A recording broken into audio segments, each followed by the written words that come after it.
Today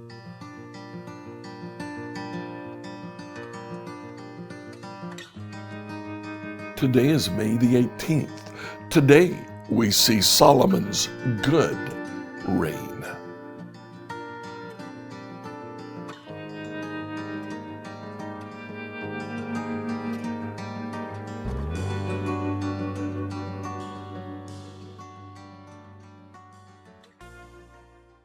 Today, as you read through the Bible in a year, please read 1 Kings chapters 3 through 5.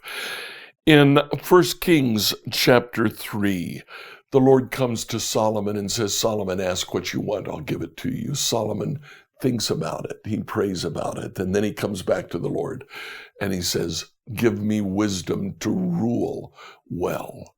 The Lord's very pleased when he hears this. He says, I'll give you wisdom. I'll give you success. I will give you affluence. Solomon then has a very difficult thing that happens. Two women approach him with one baby. They tell him, we are prostitutes. We each had a child born on the same day. And then one lying with her child at night, rolled over on her child, smothered her child. The child was dead when he woke up. And here's where the problem crops up. Both women claimed the living child as her own. Solomon thinks and says, bring me a sword. They bring him a sword. He says, give me the baby. And he says, I'll cut the baby in half. Each one of you can have half a baby.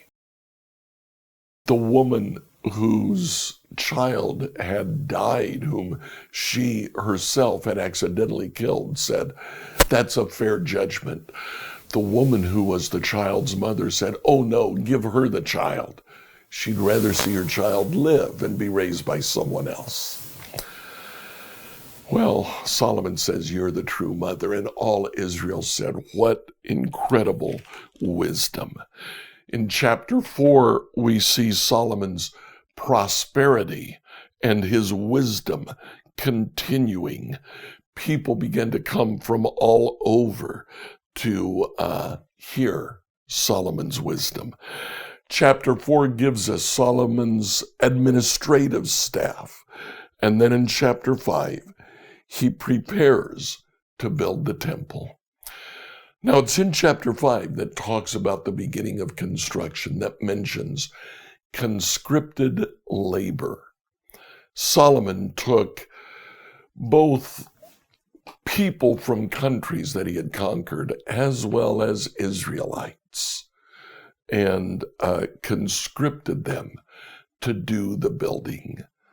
A little bit later on in chapter 6, we find that when he built his palace, he didn't use Israelite labor, but he certainly did for the temple and for many of his other constructions.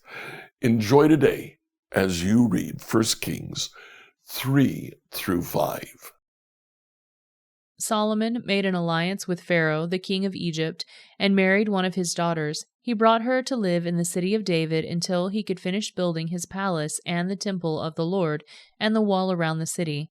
At that time, the people of Israel sacrificed their offerings at local places of worship, for a temple honoring the name of the Lord had not yet been built. Solomon loved the Lord and followed all the decrees of his father David, except that Solomon, too, offered sacrifices and burned incense at the local places of worship. The most important of these places of worship was at Gibeon. So the king went there and sacrificed 1,000 burnt offerings. That night the Lord appeared to Solomon in a dream. And God said, "What do you want? Ask, and I will give it to you." Solomon replied, "You showed great and faithful love to your servant, my father, David, because he was honest and true and faithful to you. And you have continued to show this great and faithful love to him today by giving him a son to sit on his throne. Now, O Lord my God, you have made me king instead of my father, David, but I am like a little child who doesn't know his way around. And here I am in the midst of your own chosen people, a nation so great and numerous they cannot be counted. Give me an understanding heart so that I can govern your people well and know the difference between right and wrong. For who by himself is able to govern this great people of yours?" The Lord was pleased that Solomon had asked for wisdom. So God replied, "Because you have asked for wisdom in governing my people with justice, and have not asked for a long life or wealth or the death of your enemies, I will give you what you ask for. For I will give you a wise and understanding heart, such as no one else has ever or will ever have.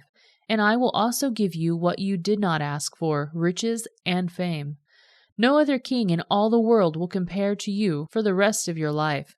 And if you follow and obey my decrees and commands, as your father David did, I will give you a long life." Then Solomon woke up and realized it had been a dream. He returned to Jerusalem and stood before the ark of the Lord's covenant, where he sacrificed burnt offerings and peace offerings. Then he invited all the officials to a great banquet. Some time later, 2 prostitutes came to the king to have an argument settled. "Please, my lord," one of them began, "this woman and I live in the same house. I gave birth to a baby while she was with me in the house.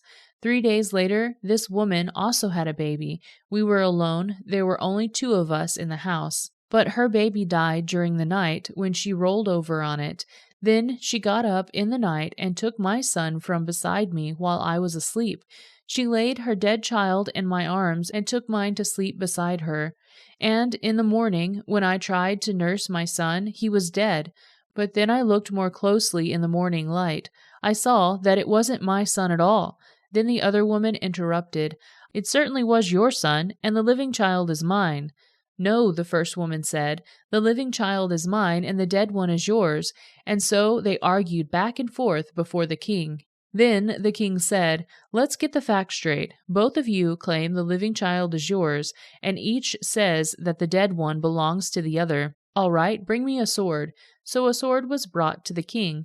Then he said, "Cut the living child in 2 and give half to one woman and the other half to the other."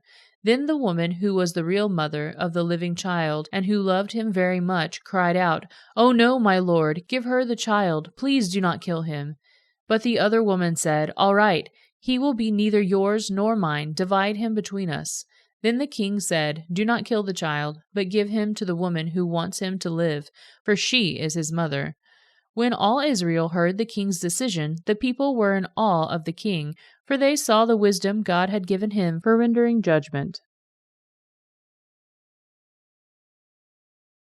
King Solomon now ruled over all Israel, and these were his high officials. Azariah, son of Zadok, was the priest. Elihoreph and Ahijah, sons of Shisha, were court secretaries. Jehoshaphat, son of Elihud, was the royal historian. Benaiah, son of Jehoiada, was commander of the army. Zadok and Abiathar were priests. Azariah, son of Nathan, was in charge of the district governors. Zabud, son of Nathan, a priest, was a trusted advisor to the king. Ahishar was manager of the palace property. Adoniram, son of Abda, was in charge of forced labor. Solomon also had 12 district governors who were all over Israel, for they were responsible for providing food for the king's household.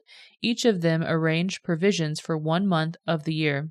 These are the names of the 12 governors: Ben-Hur in the hill country of Ephraim, Ben-Decker in Makaz, Shaalbim, Beth-Shemesh, and Elon Beth-Hanan, Ben-Hesed in Araboth, including Soko and all the land of Hepher, Ben-Abinadab and all of Naphoth Dor.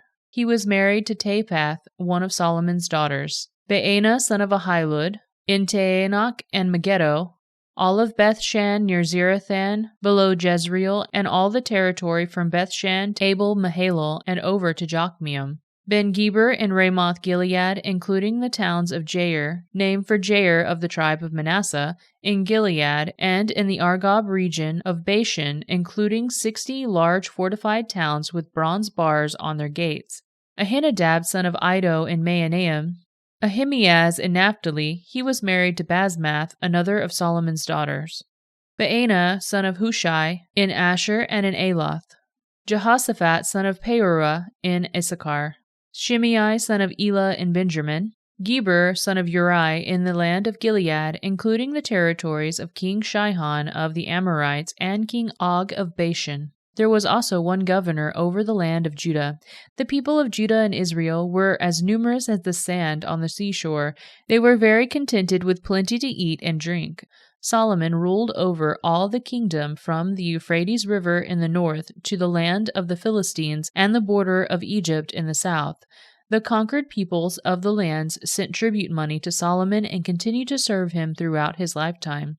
The daily food requirements for Solomon's palace were 150 bushels of choice flour and 300 bushels of meal, also 10 oxen from the fattening pens, 20 pasture-fed cattle, 100 sheep and goats, as well as deer, gazelle, roe deer, and choice poultry. Solomon's dominion extended over all the kingdoms west of the Euphrates River from Tiphsah to Gaza, and there was peace on all his borders. During the lifetime of Solomon, all of Judah and Israel lived in peace and safety, and from Dan in the north and Beersheba in the south, each family had its own home and garden. Solomon had 4,000 stalls for his chariot horses, and he had 12,000 horses. The district governors faithfully provided food for King Solomon and his court. Each made sure nothing was lacking during the month assigned to him. They also brought the necessary barley and straw for the royal horses in the stables. God gave Solomon very great wisdom and understanding, and knowledge as vast as the sands of the seashore. In fact, his wisdom exceeded that of all wise men of the East and the wise men of Egypt. He was wiser than anyone else, including Ethan the Ezrahite and the sons of Mahal, Heman, Calcol, and Darda. His fame spread throughout all the surrounding nations. He composed some 3,000 proverbs and wrote 1,005 songs. He could speak with authority about all kinds of plants, from the great cedar of Lebanon to the tiny hyssop that grows from cracks in a wall. He could also speak about animals, birds, small creatures, and fish. And kings from every nation sent ambassadors to listen to the wisdom of Solomon. King Hiram of Tyre had always been a loyal friend of David. When Hiram learned that David's son Solomon was the new king of Israel, he sent ambassadors to congratulate him. Then Solomon sent this message back to Hiram. You know that my father David was not able to build a temple to honor the name of the Lord his God because of the many wars waged against him by surrounding nations. He could not build until the Lord gave him victory over all his enemies. But now the Lord my God has given me peace on every side. I have no enemies, and all is well. So I am planning to build a temple to honor the name of the Lord my God, just as he had instructed my father David. For the Lord told him, Your son, whom I will place on your throne, will build the temple to honor my name. Therefore, please command that cedars from Lebanon be cut for me. Let my men work alongside yours, and I will pay your men whatever wages you ask. As you know, there is no one among us who can cut timber like you Sidonians. When Hiram received Solomon's message, he was very pleased and said, Praise the Lord today for giving David a wise son to be king of the great nation of Israel. Then he sent this reply to Solomon, I have received your message, and I will supply all the cedar and cypress timber you need. My servants will bring the logs from the Lebanon mountains to the Mediterranean Sea and make them into rafts and float them along the coast to whatever place you choose. Then we will break the rafts apart so you can carry the logs away. You can pay me by supplying me with food for my household. So Hiram supplied as much cedar and cypress timber as Solomon desired. In return, Solomon sent him an annual payment of 100,000 bushels of wheat for his household and 110,000 gallons of pure olive oil.